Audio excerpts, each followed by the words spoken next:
Hacía 3 años que daba clases de literatura en el Colegio Nacional de Buenos Aires, ese edificio imponente de la calle Bolívar, que siempre me hacía sentir pequeña cuando cruzaba sus puertas.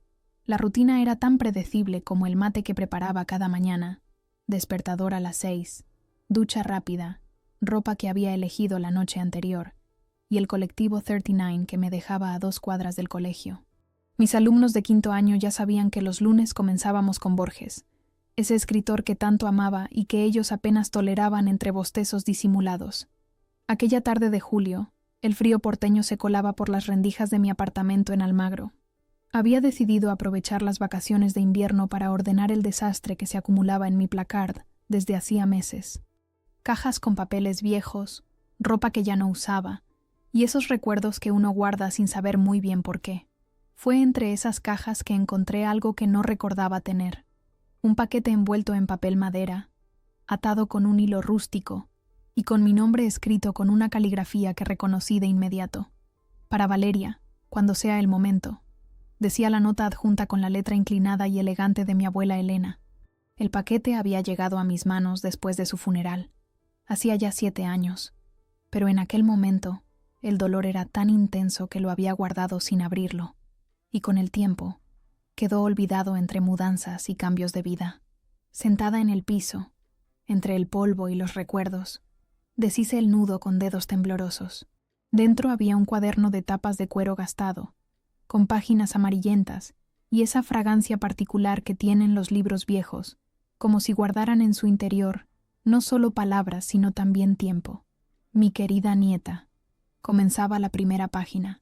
Si estás leyendo esto es porque yo ya no estoy, y porque algo te ha llevado a buscar entre las cosas que dejaste atrás. Quizás sea el momento de que conozcas la historia que nunca tuve el valor de contarte en vida. El diario de mi abuela Elena comenzaba en 1955, cuando ella tenía 20 años, y Buenos Aires era una ciudad convulsionada por la caída del gobierno de Perón. Ella escribía sobre calles que yo conocía, pero que en sus palabras parecían diferentes, sobre un café en la esquina de Corrientes y Callao, donde se reunía con amigos para hablar de política y arte, sobre un hombre llamado Sebastián que no era mi abuelo Roberto. A medida que avanzaba en la lectura, la noche se fue instalando en mi apartamento. No encendí las luces. Seguí leyendo bajo la claridad azulada que entraba por la ventana, sintiendo que cada página me alejaba más de la profesora de literatura que creía ser y me acercaba a una historia que también era la mía, aunque no lo supiera hasta ese momento. Mi abuela Elena había sido pianista, no la abuela que yo recordaba, con sus manos arrugadas preparando ñoquis los domingos, sino una joven que tocaba en el Teatro Colón y que soñaba con una carrera internacional. Había fotos pegadas en el diario. Elena sentada frente a un piano de cola, con un vestido elegante y el pelo recogido en un moño impecable. Elena con un grupo de músicos, todos sonriendo a la cámara. Elena junto a un hombre alto y delgado que la miraba con adoración. Sebastián me propuso matrimonio anoche. Escribía en una entrada de marzo de 1956. Dice que podemos irnos juntos a Europa, que allá tendremos oportunidades que aquí no existen. Lo amo tanto que el mundo entero parece pequeño cuando estoy con él. Pero ¿cómo decirle a mi familia que quiero dejarlo todo? Papá no lo aceptaría nunca. Las páginas siguientes narraban el conflicto interno de mi abuela, dividida entre su amor por Sebastián y las expectativas de una familia tradicional que ya había arreglado su matrimonio con Roberto, hijo de un socio comercial de su padre. Roberto, el hombre que yo siempre conocí como mi abuelo. Hoy le dije a Roberto que no puedo casarme con él, decía una entrada de abril. Me miró con esos ojos fríos que tiene y me dijo que lo pensara bien, que él podía darme una vida que Sebastián jamás podría ofrecerme. Luego habló con papá. Los escuché discutir en el estudio hasta tarde. La historia se volvía más intensa con cada página. Mi abuela había decidido escaparse con Sebastián. Tenían los pasajes comprados para viajar a París, donde él tenía contactos en el mundo musical. Todo estaba planeado para el 28 de mayo. Sebastián no vino. Leí con un nudo en la garganta. La letra de mi abuela, usualmente tan prolija, se volvía temblorosa en esa entrada. Lo esperé en el puerto toda la noche. El barco zarpó sin nosotros. Volví a casa al amanecer, con la maleta y el corazón destrozado. Las páginas siguientes estaban en blanco. un silencio de tinta que duraba semanas. Cuando la escritura reaparecía, la voz de mi abuela sonaba diferente, como si hubiera envejecido de repente.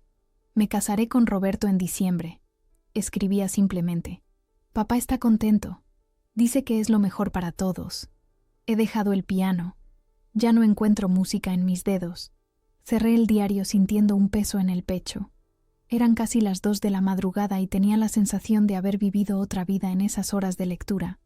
Mi abuela, esa mujer que siempre me pareció tan conforme con su destino, había tenido sueños que abandonó, un amor que perdió, una vida que no vivió. Al día siguiente, con ojeras y el alma revuelta, seguí leyendo. El diario narraba los primeros años de matrimonio, el nacimiento de mi madre, la vida cotidiana de una mujer que se había resignado a un destino que no eligió. Pero entonces, en una entrada de 1963, apareció algo que me dejó sin aliento. Hoy lo vi.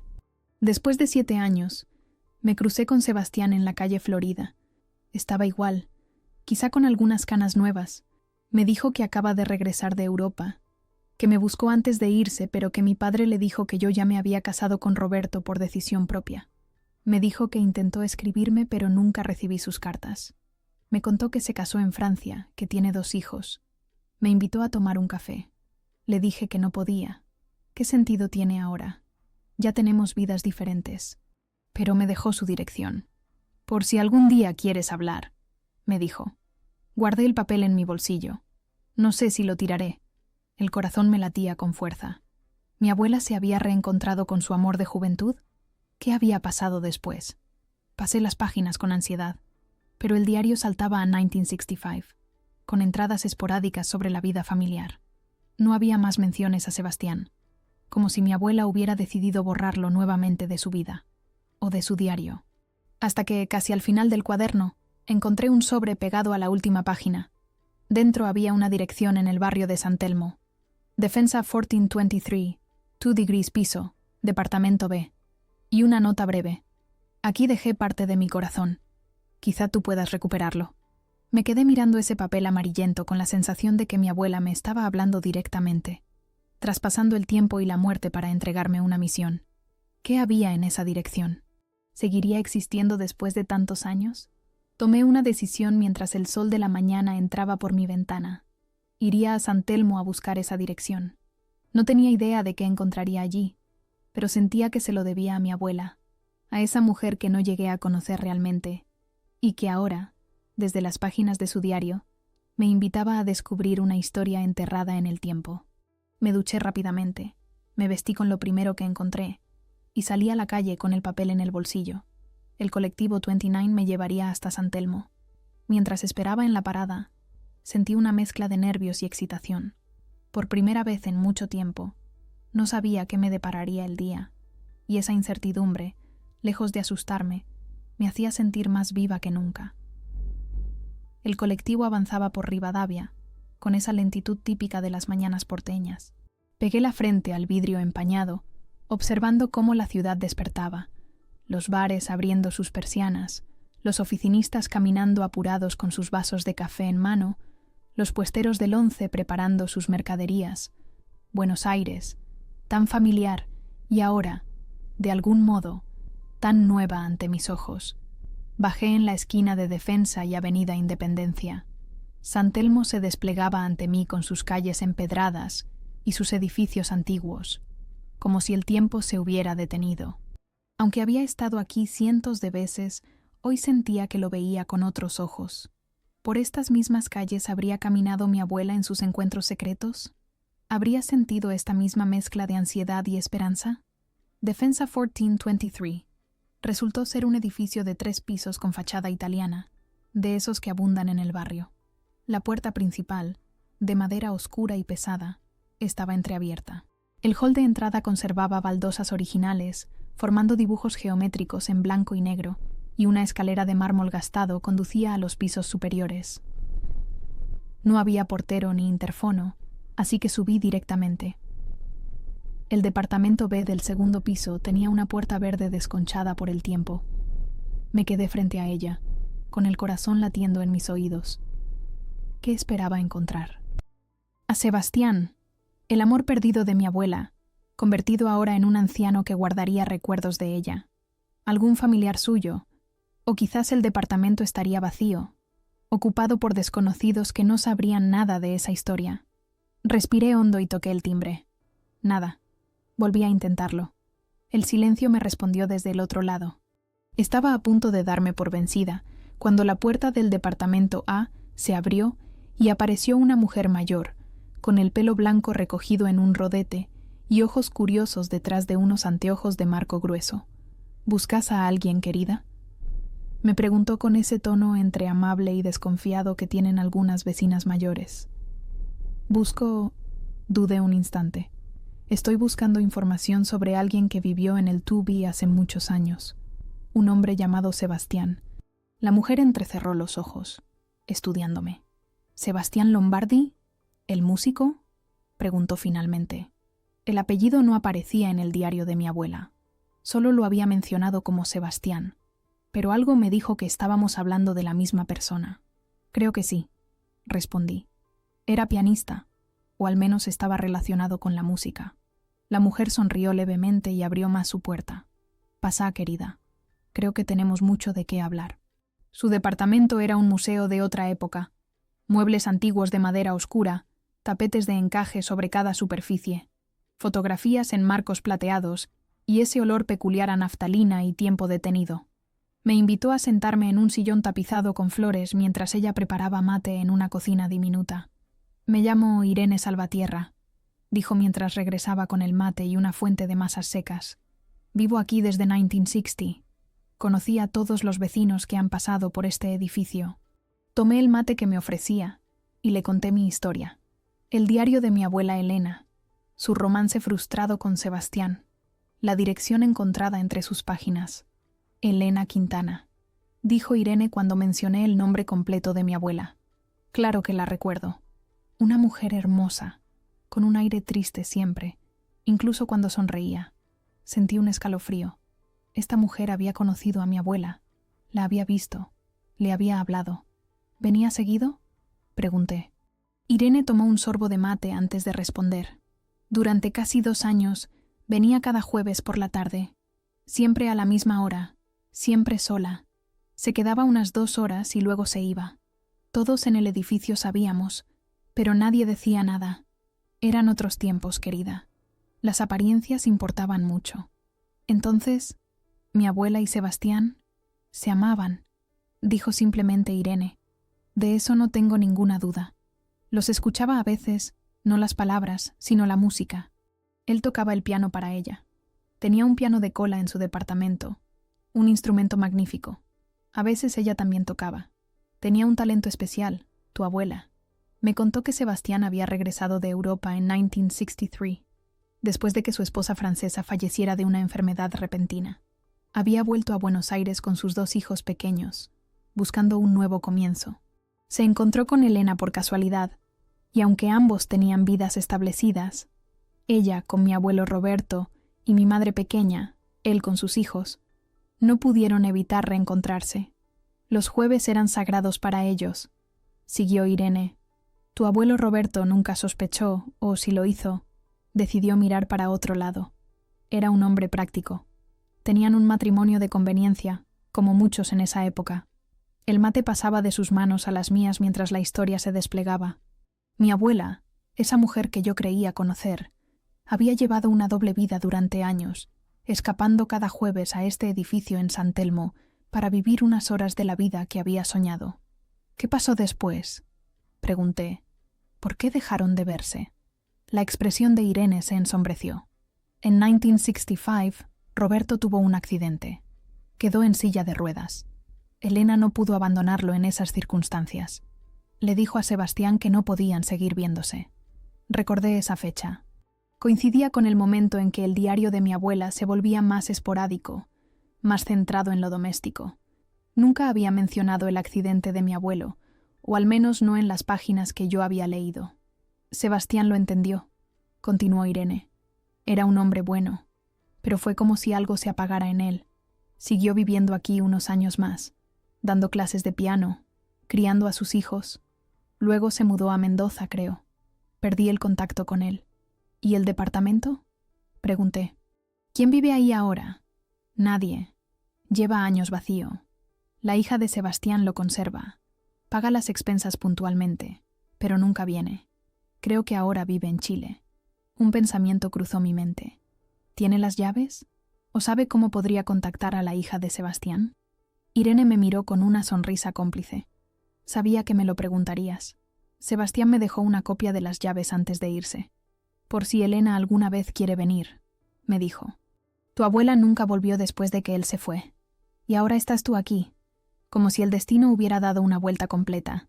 Se levantó con movimientos lentos y se dirigió a un pequeño secreter en una esquina de la sala.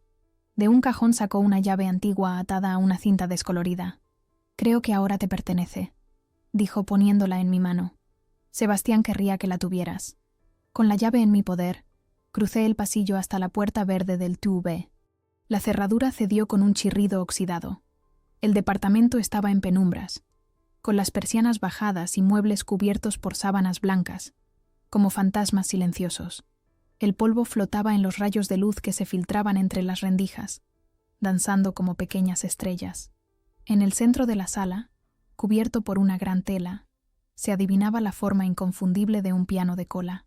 Me acerqué con pasos lentos, casi reverenciales, y retiré la tela. Una nube de polvo se elevó, haciéndome toser, pero cuando el aire se aclaró, quedé sin aliento. Era un Steinway negro, magnífico a pesar de los años de abandono. Sobre el atril había una partitura amarillenta. Me incliné para leerla. Para Elena, mi eterno amor. Era una composición original, escrita a mano por Sebastián. Con dedos temblorosos, levanté la tapa del piano y toqué una tecla. El sonido, aunque desafinado por el tiempo, resonó en el departamento vacío como un eco del pasado. No sabía tocar como mi abuela, pero en ese momento sentí una conexión con ella más fuerte que nunca. El departamento guardaba más secretos. En un armario encontré carpetas con partituras, todas con anotaciones de Sebastián, y algunas con la caligrafía elegante de mi abuela. Había programas de conciertos donde aparecía el nombre de ambos, fotografías que los mostraban juntos, sonrientes, sentados al piano, y cartas, decenas de cartas que nunca fueron enviadas. Mi querida Elena, comenzaba una fechada en 1966. Comprendo tu decisión, aunque me rompa el alma. Tu sentido del deber es una de las cosas que más amo de ti. Solo quiero que sepas que este departamento, nuestro refugio, siempre estará esperándote. He dejado instrucciones para que nunca sea vendido. Algún día, quizás, cuando las circunstancias cambien, podrás volver aquí y sentirte en casa. Las lágrimas corrían por mis mejillas mientras leía. Mi abuela nunca había regresado. Había cumplido con su deber hasta el final, cuidando de mi abuelo hasta su muerte en 1985. Para entonces, Sebastián ya se había marchado a Mendoza, y quizás ella no tuvo el valor de buscarlo después de tantos años. Entre las cartas, encontré una más reciente, de 1998, escrita con una letra temblorosa. Mi amada Elena, los años han pasado, y nunca he dejado de pensar en ti.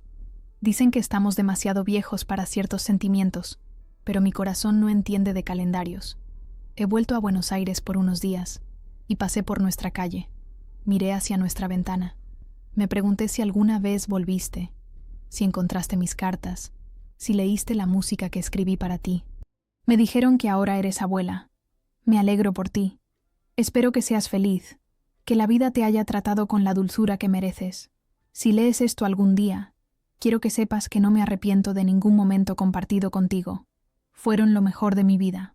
La carta estaba firmada simplemente S y tenía una posdata. Dejo la llave con Irene, como siempre, por si algún día vienes.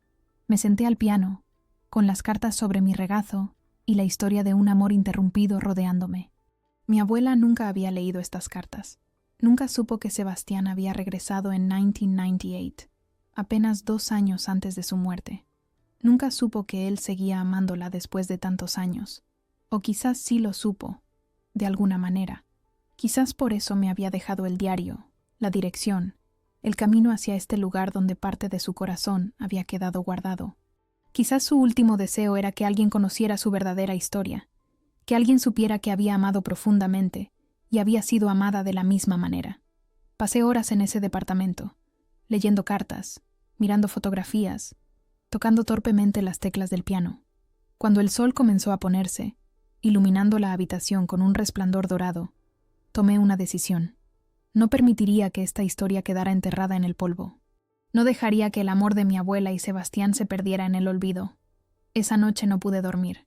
Mi apartamento en Almagro, que siempre me había parecido acogedor, ahora se sentía extraño, como si yo fuera una invitada en mi propia vida. Las palabras de las cartas de Sebastián resonaban en mi cabeza, mezclándose con las del diario de mi abuela, dos voces separadas por el tiempo y las circunstancias, pero unidas por un amor que nunca tuvo la oportunidad de vivirse plenamente. A la mañana siguiente, llamé al colegio para pedir unos días libres. La directora, acostumbrada a mi puntualidad enfermiza, se sorprendió tanto que ni siquiera cuestionó mis motivos. «Tómate el tiempo que necesites, Valeria», me dijo. «Tus alumnos de quinto pueden esperar». Con el tiempo libre por delante, comencé mi investigación. Lo primero fue buscar información sobre Sebastián Lombardi. En la Biblioteca Nacional encontré menciones a sus conciertos en los años 50, reseñas elogiosas de su técnica y sensibilidad. Descubrí que había estudiado en el Conservatorio de París y que, a su regreso a Argentina, había formado parte de la Orquesta Filarmónica de Buenos Aires. También encontré un pequeño obituario de 2001. Fallece en Mendoza el maestro Sebastián Lombardi, figura destacada de la música clásica argentina. El siguiente paso fue más difícil.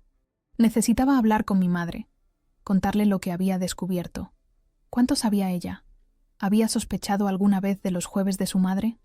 La llamé y quedamos para almorzar en La Biela, ese café tradicional de Recoleta, donde a ella le gustaba sentarse a ver pasar a la gente.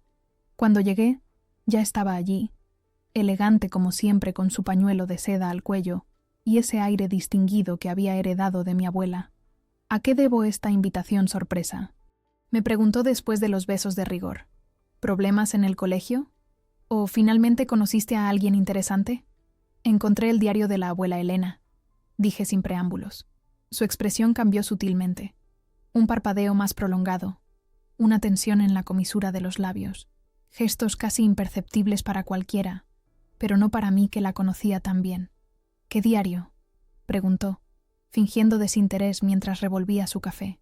¿Sabes de qué hablo, mamá? El diario donde cuenta todo sobre Sebastián, sobre San Telmo, sobre la vida que no pudo tener. Mi madre dejó la cucharita sobre el platillo con un tintineo que sonó excesivamente fuerte en el murmullo del café. Nos miramos en silencio, como reconociéndonos por primera vez. ¿Fuiste al departamento?, preguntó finalmente. Fue mi turno de sorprenderme. ¿Lo conoces?, asintió lentamente. La acompañé una vez, poco después de que muriera tu abuelo. Tenía 70 años, pero ese día parecía una jovencita nerviosa por su primera cita. Me pidió que la llevara en auto hasta San Telmo. Me quedé esperando afuera, sin hacer preguntas. Cuando volvió, 2 horas después, tenía los ojos rojos de haber llorado, pero también una especie de paz en la mirada que nunca le había visto antes. ¿Por qué nunca me lo contaste? Mi madre suspiró, mirando hacia la calle como si buscara las palabras en los árboles centenarios de la plaza. ¿Qué iba a contarte? Que tu abuela, esa mujer perfecta que te enseñó a hornear galletas y te leía cuentos, tuvo un amante durante años. Que tu abuelo, ese hombre severo pero querible, vivió engañado toda su vida. No fue tan simple, la defendí. Ella no eligió casarse con el abuelo. La obligaron. Lo sé, dijo mi madre con una sonrisa triste. Me lo contó todo ese día, después de visitar el departamento. Me dijo que Sebastián había muerto unos meses antes, que ya no tenía sentido seguir guardando el secreto. ¿Y qué sentiste al saberlo? Mi madre tomó un sorbo de café antes de responder. Al principio me sentí traicionada, como si toda mi infancia hubiera sido una mentira. Pero luego entendí. Mi madre fue de otra generación, de una época donde las mujeres no tenían las opciones que tenemos ahora. Hizo lo que pudo con las cartas que le tocaron. En el departamento encontré cartas, le dije. Cartas que Sebastián le escribió durante años y que ella nunca llegó a leer. ¿Cartas de amor? De amor eterno, confirmé. Él nunca dejó de quererla, y creo que ella tampoco a él. Mi madre extendió su mano sobre la mesa y tomó la mía, un gesto raro en ella, siempre tan contenida. Tu abuela fue feliz a su manera, Valeria. Tuvo una buena vida. Nos tuvo a nosotras. No la veas como una víctima. Ella tomó sus decisiones, para bien o para mal, pero renunció a sus sueños. Insistí. Era una pianista talentosa. Podría haber tenido una carrera, podría haber viajado, podría haber vivido con el hombre que amaba, y nosotras no existiríamos. Señaló mi madre con esa lógica implacable que la caracterizaba. Yo no habría nacido. Tú no estarías aquí, en la biela, descubriendo secretos familiares. Tenía razón, por supuesto. La vida es una sucesión de decisiones que van cerrando puertas y abriendo otras. Mi abuela había elegido el deber sobre el deseo, y esa elección había trazado el camino que llevaba hasta mí. Hay algo más, dijo mi madre después de un momento. Algo que deberías saber. De su cartera sacó un sobre y me lo entregó. Dentro había una fotografía en blanco y negro.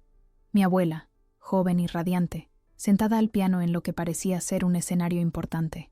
A su lado, un hombre alto y delgado, con el pelo oscuro y ojos intensos, la miraba con adoración.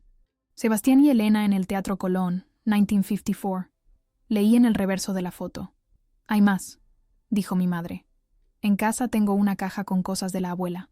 Recortes de periódicos, programas de conciertos, más fotografías.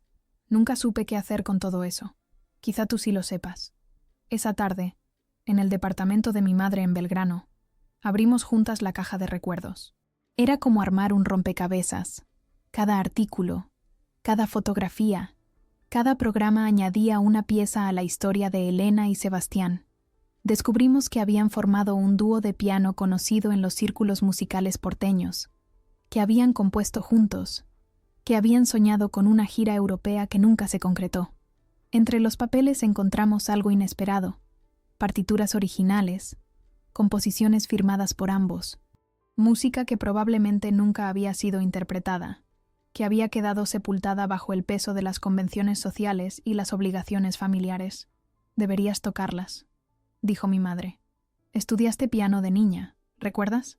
Hace años que no toco, respondí. No tendría el nivel necesario para estas piezas. No se trata de nivel, Valeria. Se trata de dar vida a algo que quedó inconcluso. Esa noche, de vuelta en mi apartamento, miré las partituras extendidas sobre mi mesa. Una en particular llamó mi atención. Sueños postergados, una pieza para piano a 4 manos fechada en 1964. Las anotaciones mostraban claramente qué parte debía tocar cada uno. Imaginé a mi abuela y a Sebastián sentados juntos al piano en aquel departamento de San Telmo, sus manos moviéndose en perfecta sincronía, creando juntos la música que no podían hacer en público. Algo se removió dentro de mí, una certeza, una decisión que venía gestándose desde que encontré el diario. No podía cambiar el pasado de mi abuela, pero podía honrar su memoria, su talento, su amor por la música y por Sebastián. A la mañana siguiente contacté con la Facultad de Artes y Ciencias Musicales de la UCA. Quería saber si aceptaban estudiantes adultos para la carrera de piano. La respuesta fue alentadora. Con una audición satisfactoria, podría ingresar al programa para mayores de 25 años sin título secundario. Luego llamé a Irene, la vecina de San Telmo. Le conté mi plan y le pregunté si podía usar el piano del departamento para practicar. Su entusiasmo me conmovió. Tu abuela estaría tan orgullosa, me dijo con voz emocionada. Las semanas siguientes establecí una nueva rutina. Por las mañanas daba mis clases en el colegio y por las tardes iba al departamento de San Telmo a practicar. El piano, después de una afinación profesional, sonaba maravillosamente. Empecé con piezas simples, recordando lo aprendido en mi infancia, y poco a poco fui avanzando. Irene se convirtió en mi público fiel. A veces se sentaba en un sillón cerca del piano, con los ojos cerrados, escuchando en silencio. Otras veces me contaba más historias sobre mi abuela y Sebastián, pequeños detalles cotidianos que humanizaban esa gran historia de amor, cómo él siempre le traía gardenias, la flor favorita de Elena, cómo a veces discutían acaloradamente sobre interpretaciones musicales para luego reconciliarse entre risas, cómo, en los días de lluvia, se quedaban horas mirando por la ventana, simplemente disfrutando de estar juntos. Un día, mientras practicaba una sonata de Beethoven, sentí una presencia a mi espalda.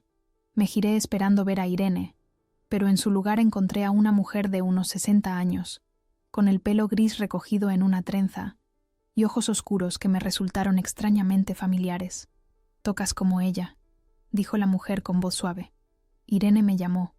Me dijo que la nieta de Elena estaba dando vida de nuevo a este lugar. Era Carmen, la hija de Sebastián. Había venido desde Santiago de Chile al saber que alguien estaba usando el departamento que su padre había conservado todos esos años. «No vengo a echarte», aclaró al ver mi expresión. «Al contrario, creo que este lugar necesitaba música de nuevo». Esa tarde, Carmen y yo pasamos horas hablando. Me contó sobre su padre, sobre cómo nunca volvió a ser el mismo después de dejar Buenos Aires, sobre cómo les hablaba de una pianista argentina que tocaba como si sus dedos tuvieran alma propia. Me mostró más fotografías, más cartas, más piezas del rompecabezas que era la historia de Elena y Sebastián. «Papá nunca quiso vender este departamento», me dijo. «Incluso en sus últimos años, con problemas económicos, se negó a hacerlo. Es nuestro lugar sagrado», decía. Yo nunca entendí del todo lo que significaba para él hasta ahora. Viéndote aquí, tocando su piano. Antes de irse, Carmen me entregó una carpeta con más composiciones inéditas de su padre y mi abuela, y me hizo una propuesta que cambiaría mi vida: organizar un concierto con esas obras, darles la oportunidad de ser escuchadas por primera vez. Mi padre siempre soñó con ver su música interpretada en el Teatro Colón, me dijo. No pudo lograrlo en vida. Quizá tú puedas hacerlo por él, por ellos. Era un desafío enorme. Yo apenas estaba retomando el piano. Estaba lejos del nivel necesario para un escenario como el Colón. Pero la idea me cautivó. No tenía que ser yo la intérprete. Podía buscar pianistas profesionales, podía contactar con la orquesta, podía hacer que ese sueño se cumpliera. Esa noche, mientras regresaba a mi apartamento en Almagro, tomé la decisión. Dedicaría mi tiempo, mis esfuerzos y mis ahorros a este proyecto. Haría que la música de Elena y Sebastián sonara por fin ante un público. Sería mi forma de honrar su amor, su talento y las vidas que no pudieron vivir. El colectivo avanzaba por la Avenida de Mayo, entre luces de neón y edificios históricos. Miré por la ventanilla y, por un momento, me pareció ver a mi abuela reflejada en el cristal, joven y sonriente, asintiendo con aprobación. Era solo mi imaginación, por supuesto, pero sentí que estaba en el camino correcto. La historia de amor de Elena y Sebastián no había tenido el final feliz que merecía, pero su música, esa expresión de sus almas entrelazadas, tendría una segunda oportunidad. Y yo, sin haberlo buscado, había encontrado un nuevo propósito que daba sentido a mi vida. Los siguientes meses transcurrieron en una vorágine de actividad que transformó mi vida rutinaria en algo que apenas reconocía. El proyecto del concierto se convirtió en mi obsesión, una forma de saldar una deuda con el pasado que ni siquiera sabía que tenía. Mi primer obstáculo fue el Teatro Colón. Conseguir una fecha para un concierto de compositores desconocidos resultó ser casi imposible. Después de innumerables llamadas, correos y visitas al imponente edificio de la calle Libertad, me di cuenta de que necesitaba ayuda profesional. Es como pretender jugar en la cancha de Boca sin ser profesional, me explicó Darío, un amigo que daba clases de violín en el conservatorio. Hay que empezar por escenarios más pequeños, crear un interés, generar un público. Darío se convirtió en mi guía en este mundo que apenas conocía. Me sugirió comenzar con una presentación en la Usina del Arte, ese edificio de ladrillo rojizo en la Boca que había sido reconvertido en centro cultural. Tenían un ciclo llamado Nuevos Aires, Viejas Melodías, dedicado a rescatar composiciones olvidadas de músicos argentinos. Les va a encantar la historia, me aseguró. Tiene todos los elementos: amor prohibido, talento truncado, secretos familiares y, lo más importante, música inédita de calidad. Una tarde lluviosa de agosto, con el cielo plomizo típico del invierno porteño, nos reunimos en el departamento de San Telmo. Darío había traído a 2 colegas, Luciana, una pianista que enseñaba en el Conservatorio Manuel de Falla, y Martín, un violonchelista de la Orquesta Filarmónica de Buenos Aires. Les mostré las partituras, Les conté la historia de Elena y Sebastián, y los dejé solos con la música. Me quedé en la cocina preparando café mientras ellos revisaban las composiciones. Desde allí podía escuchar sus comentarios técnicos, sus exclamaciones de sorpresa, el sonido del piano cuando probaban algún pasaje. Cuando volví con la bandeja, los tres me miraban con una expresión que oscilaba entre la admiración y la incredulidad. «Esto es increíble», dijo Luciana, sosteniendo una de las partituras como si fuera un tesoro. «La estructura, la armonía, tiene influencias de Ginastera y Piazzolla, pero con un estilo propio, muy distintivo. El dúo de piano y violoncelo es especialmente hermoso», añadió Martín. «Hay una conversación entre los instrumentos, como si fueran dos personas hablándose con el corazón abierto». «¿Y esto estaba guardado en un cajón durante décadas?», preguntó Darío, incrédulo. «Es un crimen. Esta música merece ser escuchada». Su entusiasmo me conmovió y me dio fuerzas para seguir adelante. Esa misma tarde llamamos a Verónica, la coordinadora del ciclo en la Usina del Arte. Le envié copias digitalizadas de algunas partituras y una breve reseña de la historia detrás de ellas. 3 días después me llamó entusiasmada.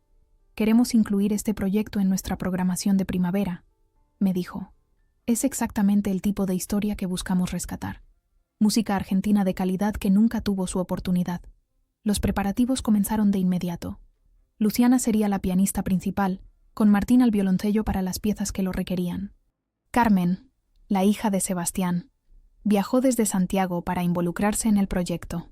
Trajo consigo más partituras, fotografías y recuerdos que completaban el rompecabezas. Durante las tardes, el departamento de San Telmo se llenaba de música. Luciana practicaba en el piano de Sebastián, sacándole sonidos que parecían despertar al instrumento de un largo letargo. Yo me sentaba a escuchar, a veces con Carmen a mi lado, otras con Irene, la vecina, que nunca se perdía un ensayo. «Es como si estuvieran aquí de nuevo», me dijo Irene una tarde, con los ojos brillantes. «Puedo sentirlos, ¿sabes? El aire se siente distinto cuando suena su música». Carmen asintió, emocionada. Papá estaría tan feliz. Siempre decía que sus mejores composiciones fueron las que escribió con Elena, que tenían algo especial porque nacían del amor verdadero. A medida que avanzábamos con los preparativos, la historia de Elena y Sebastián comenzó a extenderse en círculos cada vez más amplios. Una periodista de la revista cultural La Maga se interesó en el proyecto y publicó un artículo titulado «Amores prohibidos y partituras olvidadas. La historia secreta de 2 músicos porteños». El artículo generó interés en otros medios. Pronto recibí llamadas de Radio Nacional, de programas culturales de televisión, incluso de un documentalista independiente que quería filmar el proceso. La atención mediática trajo consigo un nuevo desafío: la familia de mi abuelo Roberto. Una sobrina suya me contactó, indignada por lo que consideraba una mancha en el buen nombre de su tío. «¿Cómo podés exponer así la intimidad de tu familia?», me reclamó por teléfono. «¿Pensaste en lo que sentirían tus abuelos si vivieran? ¿En el daño que le haces a su memoria?». No supe qué responder en ese momento. La llamada me dejó inquieta, con dudas sobre lo que estaba haciendo. ¿Tenía derecho a exponer esta historia? ¿Estaba honrando a mi abuela o traicionando su privacidad? Esa noche, angustiada, fui al departamento de San Telmo. Necesitaba estar allí, en el lugar donde Elena y Sebastián habían sido felices, para aclarar mis pensamientos. Me senté al piano y toqué algunas notas al azar, sin ninguna melodía en particular. «Estás preocupada», dijo una voz desde la puerta. Era Carmen, que había venido a recoger algunas partituras. Le conté sobre la llamada, sobre mis dudas. Ella se sentó a mi lado en el banco del piano. «Mi padre guardó este amor en secreto durante toda su vida pública», me dijo, pero en la intimidad nunca dejó de celebrarlo. Nos hablaba de Elena, nos mostraba sus fotografías, nos tocaba la música que componían juntos. Para él, no era algo vergonzoso, sino algo hermoso que las circunstancias no le permitieron vivir abiertamente. Sus palabras me reconfortaron. No estábamos exponiendo un secreto vergonzoso, sino celebrando un amor que no pudo florecer en su tiempo, un talento que no tuvo la oportunidad de brillar. Además, añadió Carmen con una sonrisa pícara, ya no estamos en 1950. Nadie va a escandalizarse porque una mujer casada se enamoró de otro hombre hace 70 años. Tenía razón, por supuesto. Y el proyecto seguía avanzando. La presentación en la Usina del Arte se programó para el 15 de octubre. Las entradas se agotaron en 2 días, en parte gracias a la cobertura mediática, en parte porque la historia había tocado algo profundo en la gente. Mientras tanto, mi vida personal había quedado en suspenso. Mis clases en el colegio, mis amigos, mis rutinas, todo parecía pertenecer a otra vida, a otra Valeria que ya no reconocía del todo. Me había sumergido tan completamente en el mundo de Elena y Sebastián que a veces olvidaba el mío propio. Fue Darío quien me lo señaló una tarde, mientras tomábamos un café en el Gato Negro después de una reunión con los técnicos de sonido. «Te has convertido en la guardiana de una historia ajena», me dijo con esa franqueza que lo caracterizaba.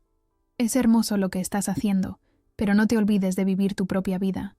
Sus palabras me golpearon con una verdad que no quería reconocer. Me había escondido en el pasado, en una historia de amor que no era la mía, quizás para no enfrentar la ausencia de romance en mi propia vida.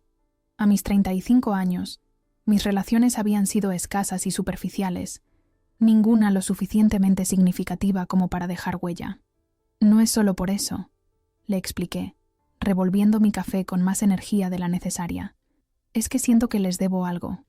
Mi abuela renunció a tanto, su música, su amor, sus sueños. Y aquí estoy yo, con todas las oportunidades que ella no tuvo, viviendo una vida a medias». Darío me miró con esos ojos verdes que parecían ver más allá de mis palabras. «Entonces vive una vida completa», me dijo simplemente. Eso sería el mejor homenaje. Esa noche, caminando por la avenida Corrientes iluminada por los carteles de neón de los teatros, pensé en sus palabras. Quizás tenía razón. Quizás la mejor forma de honrar a mi abuela no era solo rescatar su música, sino también aprender de su historia. Atreverme a vivir plenamente, a no postergar sueños, a no dejar que las circunstancias dictaran mi destino. Con esta nueva perspectiva, los días previos al concierto adquirieron un sabor diferente. Seguía trabajando intensamente en los preparativos, pero también comencé a prestar atención a mi propio presente. Retomé el contacto con amigos que había descuidado. Volví a disfrutar de mis clases de literatura. Incluso acepté una invitación a cenar que había estado posponiendo. Y, casi sin darme cuenta, comencé a componer. No era música elaborada como la de mi abuela y Sebastián, solo melodías sencillas que surgían cuando estaba sola al piano, fragmentos de mi propia voz que empezaban a tomar forma. 2 días antes del concierto, durante un ensayo general, Luciana se detuvo en medio de una pieza. «Hay algo que no funciona aquí», dijo, señalando un pasaje particularmente complejo. «Falta algo. No sé explicarlo». Carmen, que había estado escuchando atentamente, se acercó al piano. «Esta parte nunca se completó», explicó. «Papá solía decir que había composiciones que dejaba intencionalmente inacabadas, esperando que Elena añadiera su parte. Era como un diálogo musical entre ellos». Luciana me miró con una sonrisa desafiante. «¿Y si la completamos nosotros?», sugirió. «No para cambiar la obra original, sino para interpretar ese espacio en blanco como un puente hacia el presente». La idea me pareció audaz y hermosa a la vez. No se trataba de reescribir el pasado, sino de establecer un diálogo con él, de tender un puente entre lo que fue y lo que podía ser. Esa noche, después de que todos se fueran, me quedé sola en el departamento. Me senté al piano y toqué la pieza incompleta una y otra vez, dejando que las notas escritas por Sebastián me guiaran hacia las que faltaban. Y poco a poco, como si me llegaran desde algún lugar entre el pasado y el presente, encontré las notas que completaban la melodía. El día del concierto amaneció con esa luz dorada que tiene octubre en Buenos Aires, cuando la primavera ya está instalada pero aún no llega el calor agobiante del verano. Me desperté antes que sonara el despertador, con una mezcla de nervios y entusiasmo que me recordó a mi primer día como profesora. Mientras preparaba mate, mi teléfono sonó. Era Carmen. «¿Estás lista para el gran día?», preguntó con esa energía que la caracterizaba a pesar de sus 60 años. «Creo que sí», respondí, aunque la verdad era que me sentía como si estuviera a punto de saltar al vacío. «¿Llegaron bien tus hijos?». «Anoche. Están ansiosos por conocerte. Dicen que les he hablado tanto de ti que ya se sienten familia». La idea me conmovió. En estos meses, Carmen había pasado de ser una desconocida a convertirse en una especie de tía que nunca tuve. Nuestras familias, separadas durante décadas por secretos y circunstancias, volvían a entrelazarse como si el tiempo no hubiera pasado. Pasé la mañana en el departamento de San Telmo, que ahora funcionaba como una especie de cuartel general para el proyecto. Luciana llegó temprano para un último ensayo. La escuché tocar desde la cocina mientras preparaba café para todos. Su interpretación de Sueños postergados, la pieza que habíamos completado juntas, me erizó la piel. Había en su forma de tocar una comprensión profunda de la historia detrás de las notas. «Queda perfecto», le dije cuando terminó. Elena y Sebastián estarían orgullosos. Ella sonrió, satisfecha pero también nerviosa. «Es una responsabilidad enorme interpretar algo así por primera vez. Quiero hacerles justicia». «Ya lo estás haciendo», la tranquilicé. A mediodía, el departamento se fue llenando de gente. Llegó Martín con su violoncelo, Carmen con sus hijos Pablo y Laura, Darío cargando carpetas con los programas recién impresos, y hasta Irene, la vecina, vestida como para una boda, y más excitada que todos nosotros juntos. Pensar que viví al lado de esta historia durante años sin imaginar que terminaría así, comentó, emocionada. La vida da unas vueltas increíbles, ¿no? Mi madre llegó última, elegante como siempre, pero con una expresión que no le había visto antes, una mezcla de orgullo y melancolía. «Estás haciendo algo hermoso, hija», me dijo, abrazándome con una efusividad poco habitual en ella. «Tu abuela estaría tan orgullosa». Mientras todos se instalaban, comían empanadas y conversaban, yo me escabullí al dormitorio que había pertenecido a Sebastián. Necesitaba un momento de calma antes del torbellino que se avecinaba. La habitación se mantenía casi como él la había dejado. Una cama sencilla, un armario de madera oscura, y sobre la mesita de noche, una fotografía de Elena joven, sonriendo a la cámara con esa mezcla de timidez y picardía que yo recordaba de su vejez. «Te hemos armado un buen revuelo, abuela», murmuré, tocando el marco plateado.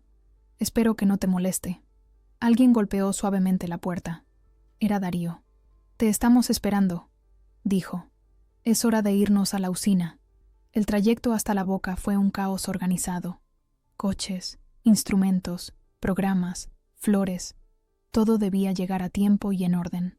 Yo viajé con Darío en su Fiat 147 destartalado, que amenazaba con detenerse en cada semáforo. «¡Estás muy callada!», observó mientras esperábamos que cambiara la luz en la esquina de Paseo Colón y Brasil. «Tengo miedo», confesé. «¿Y si todo esto es un error? ¿Si la música no es tan buena como creemos? ¿Si estamos exponiendo algo que debería haberse quedado en privado?» Darío sonrió, con esa calma que siempre me había fascinado. «La música es buena. Eso es un hecho objetivo. Y en cuanto a lo privado, las grandes historias de amor merecen ser contadas. Es lo que nos hace humanos, compartir historias que nos conmueven, que nos recuerdan lo que importa». Llegamos a la usina del arte cuando el sol comenzaba a ponerse, tiñendo de naranja la estructura industrial reconvertida en centro cultural. Ya había gente haciendo fila para entrar, mucha más de la que esperaba. La sala principal, con capacidad para 1.200 personas, estaría llena. Entre bastidores, los nervios eran palpables. Luciana repasaba partituras, Martín afinaba su violoncello, los técnicos hacían pruebas de sonido. Carmen y yo nos ocupábamos de los últimos detalles, las fotografías de Elena y Sebastián que se proyectarían durante el concierto, los programas que explicaban la historia, las flores que adornarían el escenario. «¿Crees que ellos saben lo que está pasando?», me preguntó Carmen mientras acomodábamos los ramos. «¿Que pueden vernos desde donde estén?». «No lo sé», respondí con honestidad. «Pero me gusta pensar que sí». A las 8 en punto, las luces se atenuaron y el público guardó silencio. Verónica, la coordinadora del ciclo, subió al escenario para presentar el evento. Habló brevemente sobre el proyecto, sobre la importancia de rescatar el patrimonio musical argentino, sobre las circunstancias que habían mantenido estas composiciones ocultas durante décadas. «Y ahora», concluyó, «para contarnos más sobre esta historia, recibimos a Valeria Quintana, nieta de Elena, y a Carmen Lombardi, hija de Sebastián». El aplauso nos acompañó mientras subíamos al escenario. Las luces me cegaron por un momento y sentí un nudo en la garganta. Pero cuando comencé a hablar, las palabras fluyeron con naturalidad, como si hubiera estado esperando toda mi vida para contar esta historia. Narré el descubrimiento del diario, la búsqueda del departamento en San Telmo, el encuentro con Carmen. Hablé de 2 vidas marcadas por decisiones ajenas, de talento truncado por convenciones sociales, de un amor que sobrevivió en secreto. Y mientras hablaba, las fotografías de Elena y Sebastián jóvenes se proyectaban a mis espaldas, dando rostro y alma a mis palabras. Luego Carmen tomó la palabra. Habló de su padre, de cómo nunca superó realmente la separación de Elena, de cómo la música que compusieron juntos era su posesión más preciada. Mi padre solía decir que hay personas que entran en nuestra vida por un motivo, por una temporada o para siempre, dijo con voz emocionada. Elena fue su para siempre, aunque el destino les concediera apenas una temporada juntos. Cuando terminamos, un silencio reverente cubrió la sala, seguido por un aplauso cálido y sostenido. Muchos espectadores se secaban lágrimas discretas. La historia había tocado algo profundo en ellos, algo que trascendía las circunstancias particulares de Elena y Sebastián para convertirse en universal. Y entonces comenzó la música. Luciana entró al escenario, elegante con su vestido negro, y se sentó al piano. Las primeras notas de Reminiscencias de Abril, la primera pieza que Elena y Sebastián compusieron juntos, llenaron el espacio, claras y luminosas como gotas de lluvia en primavera. Desde bambalinas, observé cómo el público se sumergía en la música, cómo cerraban los ojos para escuchar mejor, cómo algunos asentían como reconociendo algo familiar en esas melodías que escuchaban por primera vez. La música de mi abuela y Sebastián, guardada durante décadas en cajones polvorientos, cobraba vida finalmente ante un público que la recibía con el corazón abierto. Cuando llegó el momento de Sueños postergados, sentí un nudo en la garganta. Luciana la interpretó magistralmente, dando a cada nota su peso exacto, respetando los silencios, construyendo la narrativa emocional que la pieza requería. Y cuando llegó a la sección que habíamos completado juntas, ese puente entre el pasado y el presente, algo extraordinario sucedió. La sala entera pareció contener la respiración, como si todos percibieran la transición, el diálogo a través del tiempo que esas notas representaban. El concierto continuó con otras piezas, dúos para piano y violonchelo, algunas canciones que fueron interpretadas por una soprano invitada, y como cierre, último encuentro, la composición final de Sebastián, escrita poco antes de su muerte, una pieza de una belleza desgarradora que resonó en la sala como un lamento y una celebración a la vez. Cuando las últimas notas se apagaron, hubo un instante de silencio perfecto. Luego, la ovación. El público entero se puso de pie, aplaudiendo con un entusiasmo que hablaba no solo de apreciación estética, sino de algo más profundo. Gratitud por haber sido parte de algo significativo, por haber presenciado un acto de justicia histórica y emocional. Luciana y Martín saludaron repetidas veces, visiblemente emocionados. Luego nos llamaron a Carmen y a mí al escenario. Los 4 nos tomamos de las manos y saludamos juntos, herederos y guardianes de una historia que por fin salía a la luz. Entre el público distinguí a mi madre, que aplaudía con lágrimas en los ojos. Junto a ella estaban los hijos de Carmen, y más allá, en las últimas filas, Irene, la fiel vecina, que parecía la más emocionada de todos. El momento que más me conmovió, sin embargo, fue cuando un hombre mayor se acercó a mí en la recepción posterior al concierto. Tendría unos 80 años, con el pelo blanco y un bastón que sostenía con mano temblorosa. Yo los conocí, me dijo con voz quebrada, a su abuela y a Sebastián. Tocamos juntos en la orquesta del Colón en los años 50. Eran extraordinarios los dos. Qué pena que no pudieron seguir su camino juntos. ¿Cómo eran?, le pregunté, hambrienta de detalles que el diario no revelaba. Se miraban de una manera especial. Sonrió con nostalgia, como si compartieran un secreto maravilloso. Y cuando tocaban juntos, era mágico. Había una comunicación entre ellos que iba más allá de las palabras o las notas. Se entendían a un nivel que pocos músicos logran. Me contó anécdotas de ensayos, de conciertos, de reuniones después de las funciones en bares de la calle Corrientes. Pequeñas piezas del rompecabezas que completaban la imagen de mi abuela y Sebastián jóvenes, llenos de talento y esperanzas, enamorados en un mundo que no les permitía estarlo abiertamente. Este concierto ha sido un acto de justicia, concluyó el anciano, apretando mi mano entre las suyas. Gracias por no dejar que su música se perdiera para siempre. Esa noche, cuando todo terminó y la usina quedó vacía, regresé al departamento de San Telmo con Carmen, Darío y los músicos.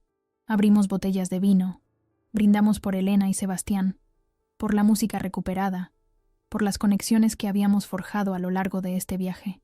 ¿Y ahora qué?, preguntó Luciana en un momento dado. ¿Qué sigue después de esto? Era una buena pregunta. Este proyecto que había consumido mi vida durante meses llegaba a su fin. ¿Qué vendría después? Ahora hay que llevar esta música más lejos, dijo Darío con convicción. Grabarla, publicarla, hacer que forme parte del repertorio regular. No puede quedarse en un solo concierto. Carmen asintió, entusiasmada. Y hay más partituras que aún no hemos explorado. Composiciones incompletas, esbozos, ideas que podrían desarrollarse. Es como si hubieran dejado un legado esperando que alguien lo recogiera, comentó Martín. Y ese alguien sos vos, Valeria. Sus palabras resonaron en mí con fuerza. Este no era el final, sino apenas el comienzo de algo nuevo.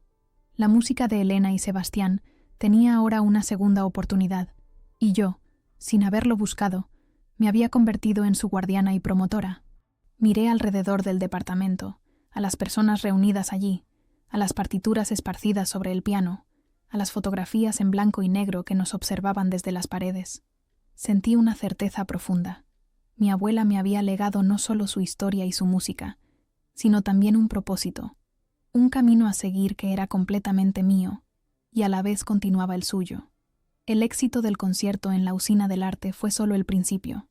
Los días siguientes trajeron una avalancha de reacciones, críticas elogiosas en los diarios, invitaciones para repetir el programa en otros espacios, mensajes de personas que se habían sentido tocadas por la historia de Elena y Sebastián.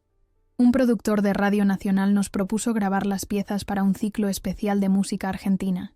El Centro Cultural Recoleta nos ofreció un espacio para una pequeña exhibición con fotografías, partituras y objetos personales que contaran la historia de estos dos músicos olvidados. Pero la propuesta más sorprendente llegó 3 semanas después del concierto, en forma de un correo electrónico formal del Teatro Colón. «Estimada señorita Quintana», comenzaba, tras el notable éxito de su proyecto dedicado a las composiciones de Elena Quintana y Sebastián Lombardi, nos complace invitarla a presentar un programa completo en nuestra sala de cámara en el marco del ciclo Redescubriendo el Patrimonio Musical Argentino, que se llevará a cabo en mayo del próximo año. Lo leí 3 veces, incrédula.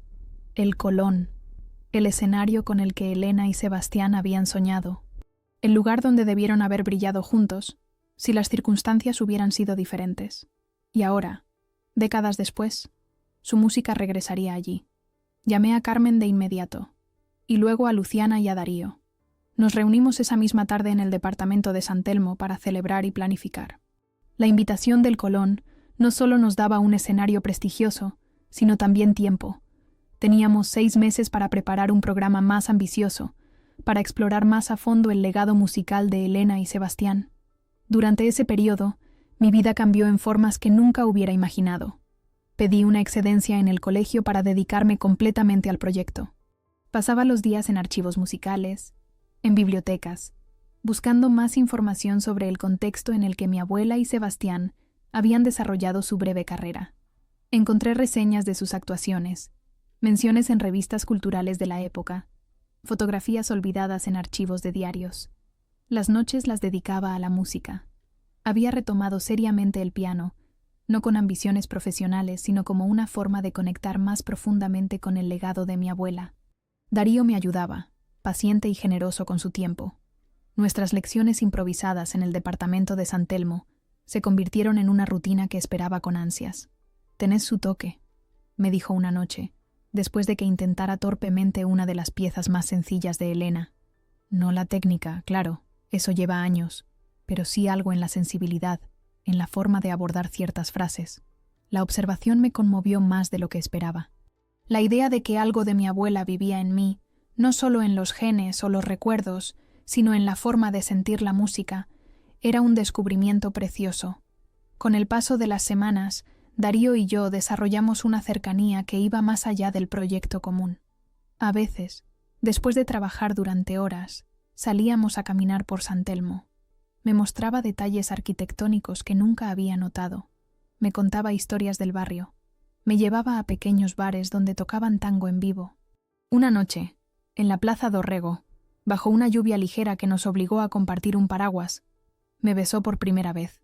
Fue un momento tan natural, tan desprovisto de dramatismo, que me sorprendió mi propia calma al corresponderle. Estaba esperando el momento adecuado, me dijo con una sonrisa.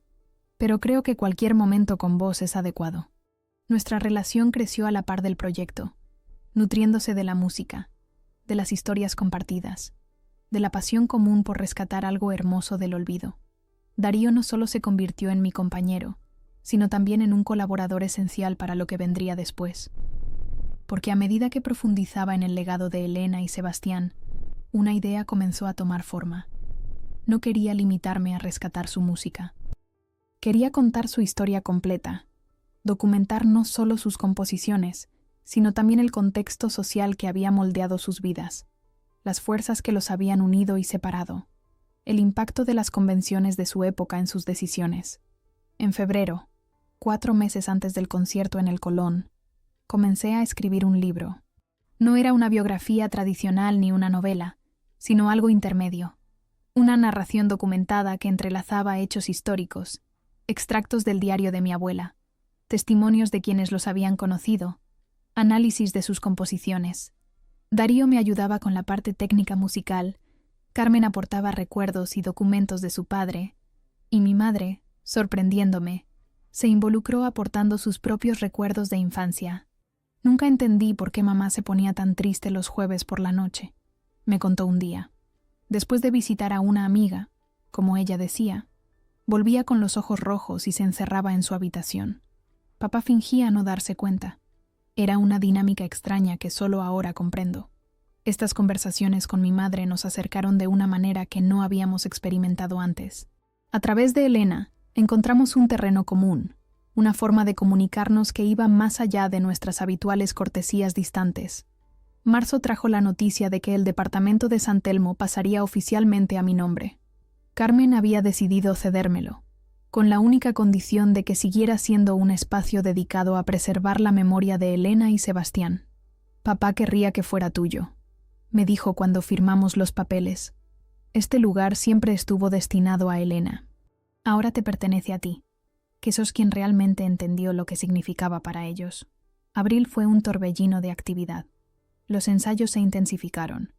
El programa para el Colón tomó forma definitiva, y mi libro avanzaba a buen ritmo. Luciana, convertida ya en amiga cercana, me sugirió presentarlo en la misma noche del concierto. Sería perfecto, insistió. Música y palabras, las dos formas en que esta historia puede ser contada.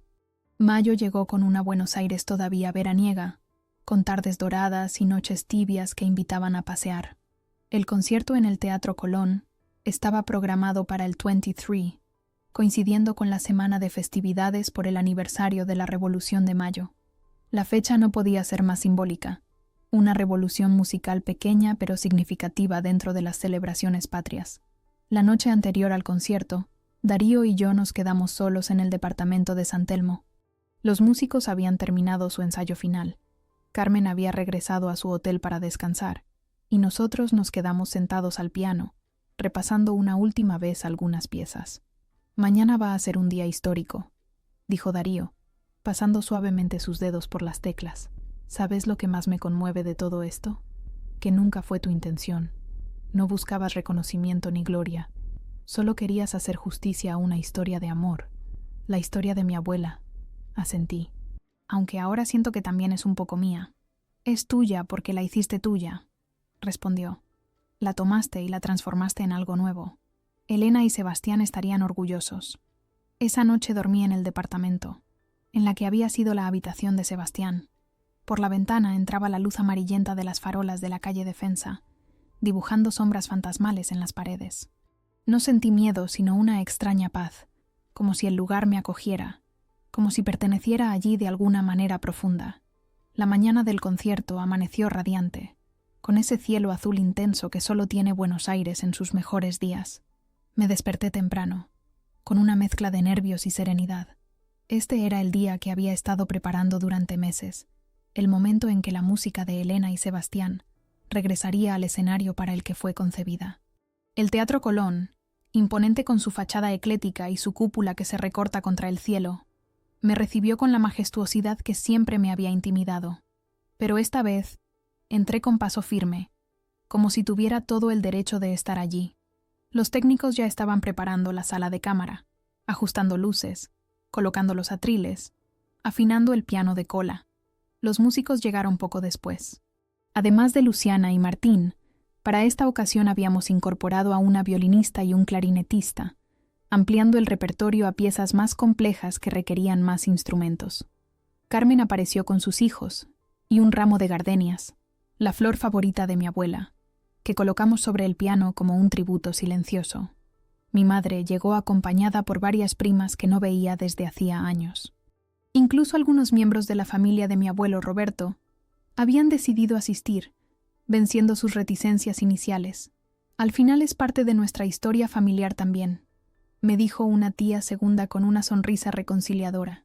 Pero la sorpresa mayor llegó media hora antes del concierto. Estaba en el camerino, repasando las palabras que diría para presentar el programa, cuando Darío entró con expresión de asombro. «No vas a creer quién está aquí», me dijo. María Teresa Bullrich. El nombre me dejó sin aliento. María Teresa Bullrich era una leyenda viva de la música argentina, una pianista de fama internacional que ahora, con más de 90 años, rara vez aparecía en público. «Quiere hablar con vos», añadió Darío. «Dice que conoció a tu abuela.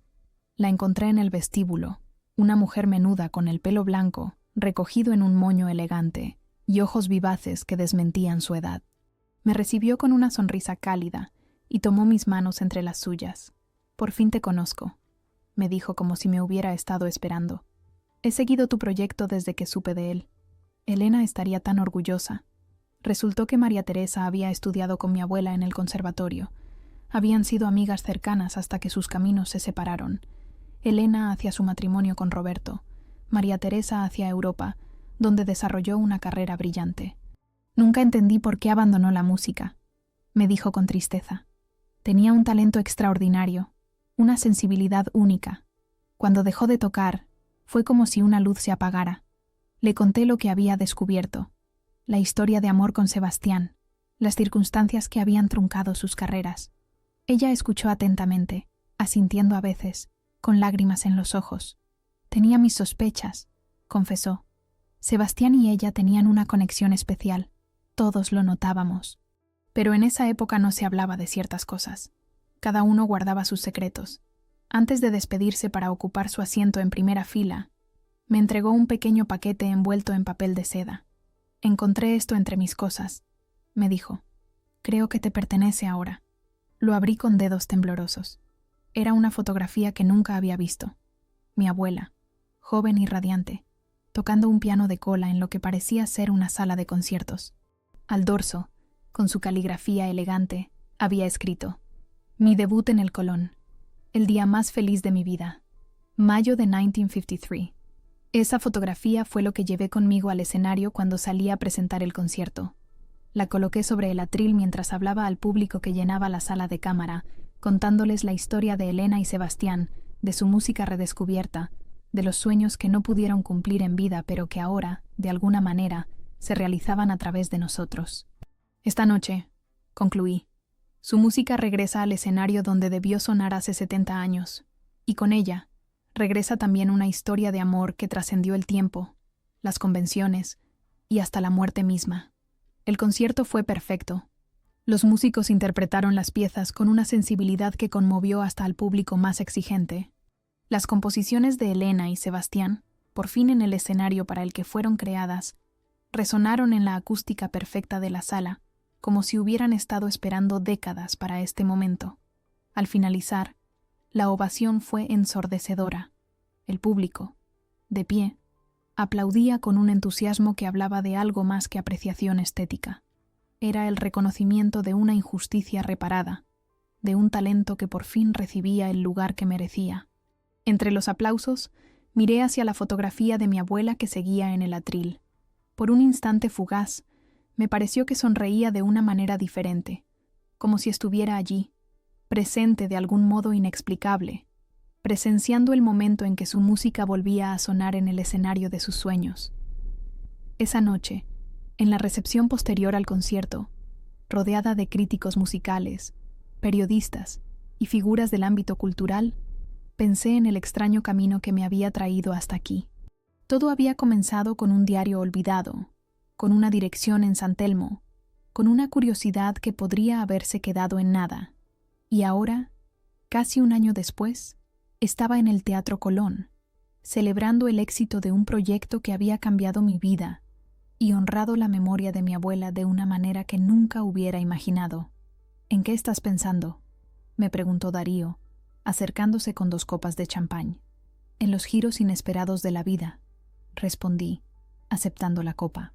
«En cómo un encuentro con el pasado puede cambiar completamente el futuro».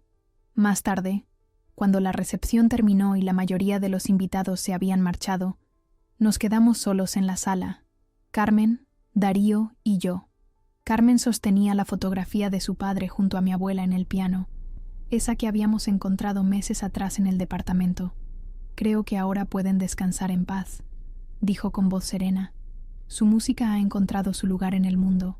Y su historia también», añadí, pensando en el libro que acababa de publicar, en las nuevas grabaciones que estaban programadas, en la pequeña fundación que habíamos creado para preservar y difundir el legado de Elena y Sebastián. Al día siguiente, la crítica del concierto ocupó un lugar destacado en los principales diarios del país. «Amor y redención. La música perdida de Quintana y Lombardi regresa al Colón», titulaba Clarín. «Un acto de justicia histórica y musical», decía La Nación. Pero el comentario que más me conmovió fue el de un pequeño blog cultural. Anoche, en la sala de cámara del Teatro Colón, no solo escuchamos música hermosa, fuimos testigos de una historia de amor que trascendió el tiempo, rescatada por una mujer que entendió que el pasado nunca está realmente muerto si hay alguien dispuesto a escucharlo. Esa misma tarde regresé al departamento de San Telmo. Había tomado una decisión importante. Aquel lugar que había sido el refugio secreto de Elena y Sebastián, el espacio donde habían podido ser ellos mismos, aunque fuera por unas horas a la semana, se convertiría en un pequeño museo dedicado a su memoria y su música. Mantendría el piano, por supuesto, y organizaría recitales íntimos donde sus composiciones seguirían sonando. Expondría las fotografías, las partituras, los programas de conciertos que habíamos recopilado, y lo más importante, dejaría constancia de su historia de amor, para que las generaciones futuras entendieran que detrás de cada nota había 2 personas que se amaron profundamente en un tiempo que no les permitió hacerlo abiertamente. Sentada al piano de Sebastián, con la luz del atardecer filtrándose por las ventanas y tiñendo la habitación de dorado, toqué las primeras notas de Sueños postergados. No lo hice con la perfección técnica de Luciana, pero sí con el corazón, con la conexión emocional de quien ha vivido dentro de esa historia, de quien la ha hecho suya. Y mientras las notas resonaban en el departamento vacío, sentí una certeza profunda.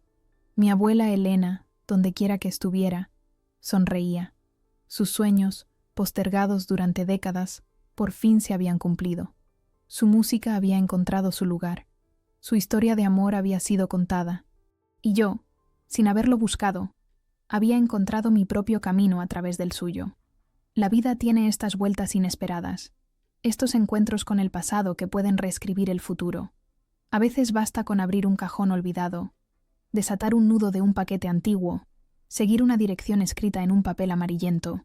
A veces, los secretos guardados durante décadas solo esperan el momento adecuado para revelarse, como semillas dormidas que despiertan con la lluvia después de años de sequía. El diario de mi abuela, que encontré por casualidad en aquella tarde de invierno, no solo me reveló su historia, me mostró también un camino a seguir, una forma de entender el amor, el arte y las decisiones que dan forma a nuestras vidas. Y por eso, mientras las últimas notas se desvanecían en el aire, murmuré un gracias silencioso a esa mujer que, sin saberlo, me había legado mucho más que recuerdos. Me había dado un propósito, una pasión, y sobre todo, la certeza de que nunca es tarde para que una historia de amor encuentre su final feliz.